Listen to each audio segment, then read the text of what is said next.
Salut William, merci de me recevoir ici sur le stand de la marque Merida. On est au Vélo Vert Festival. Est-ce que tu peux nous présenter un tout petit peu la marque Merida ?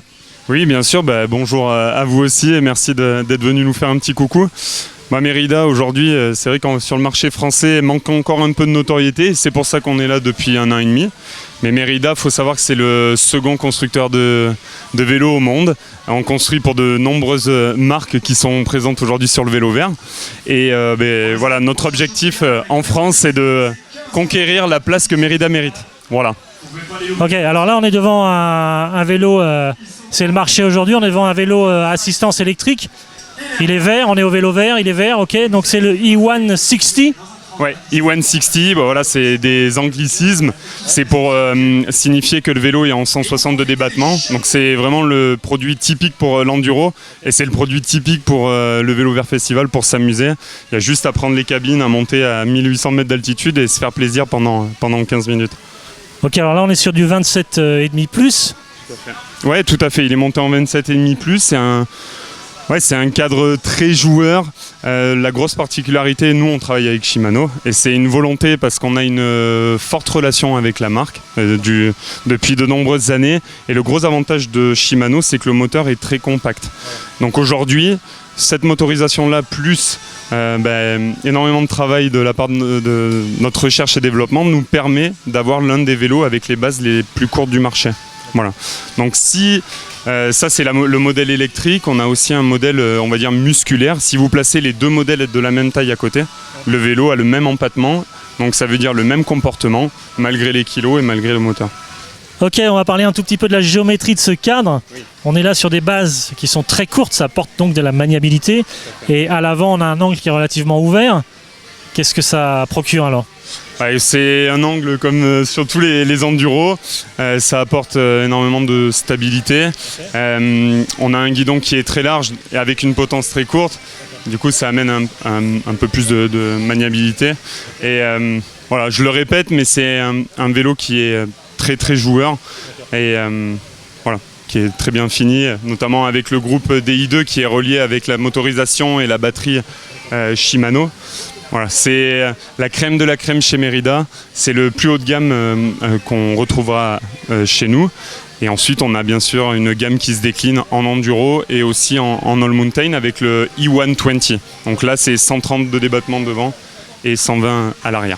D'accord, celui-là, c'est 160 devant et derrière. 160 à l'avant et à l'arrière. Sur le 160 musculaire, c'est 170-160. Mais on a gardé le débattement 160 pour pouvoir respecter, bien sûr, l'angle et le comportement du vélo.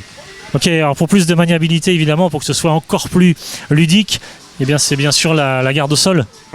Oui, c'est très important parce qu'il y a énormément de passages techniques et il faut éviter de râper le sabot ou de frotter les pédales quand tu fais des franchissements. Donc on a une garde au sol qui est très haute et on a eu énormément de tests là, depuis ce matin où les testeurs étaient surpris parce qu'ils pouvaient passer avec certains angles dans certains franchissements ou certains franchissements tout simplement et où il n'y avait absolument rien qui frottait. Donc voilà, c'est un des avantages de plus pour le E160. 900. Ok, et en termes de manivelle, on est sur quoi ? Sur du 175, 170. J'ai vu que certaines marques réduisaient un peu la longueur de manivelle pour gagner un peu en garde en niveau, là, justement. Donc là, on est sur quoi ? Là, on est sur des manivelles classiques. On est sur du 172,5, si je ne me trompe pas.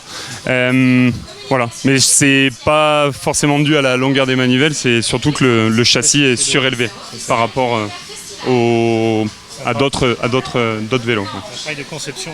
Tout à fait. La conception fait qu'aujourd'hui le vélo est un peu plus haut que la normale et ce qui permet donc d'éviter de frotter dessous. Donc on est sur du montage haut de gamme pour la suspension. Quels sont les réglages pour cet amortisseur et cette fourche ? En fait, il y a 2 réglages qu'il faut faire bien sûr avant le départ du vélo.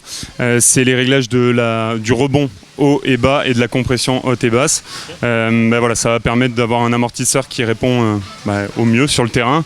Et il y a exactement les mêmes réglages sur la fourche avant. Voilà, je le répète, on est sur du haut de gamme. Du coup, c'est des réglages au millimètre, mais qui vont te permettre d'avoir le maximum de sensations avec le vélo. Et sur ce type de VTT enduro, évidemment, une tige de selle télescopique, c'est indispensable. Ouais, c'est indispensable, c'est bien le mot. Quand on voit parfois les singles où on passe les obstacles qui sont devant nous, la tige de selle est indispensable.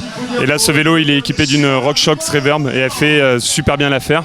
On a la commande là qui est au guidon et qui est vraiment accessible. Tu la trouves sans aucun problème. Donc là, voilà, on a un vélo qui est complet et qui marche parfaitement. Génial. Alors si on veut plus de détails au sujet de tous ces VTT à assistance électrique de la marque Merida ou tout simplement des VTT Merida, il y a un site internet? Oui, bien sûr, il y a un site internet français avec toutes les spécifications, les prix. C'est www.merida-bikes.fr. Génial, merci de m'avoir reçu ici sur le stand de la marque Merida. Merci beaucoup, merci à toi. Écoute, c'était avec plaisir et à bientôt.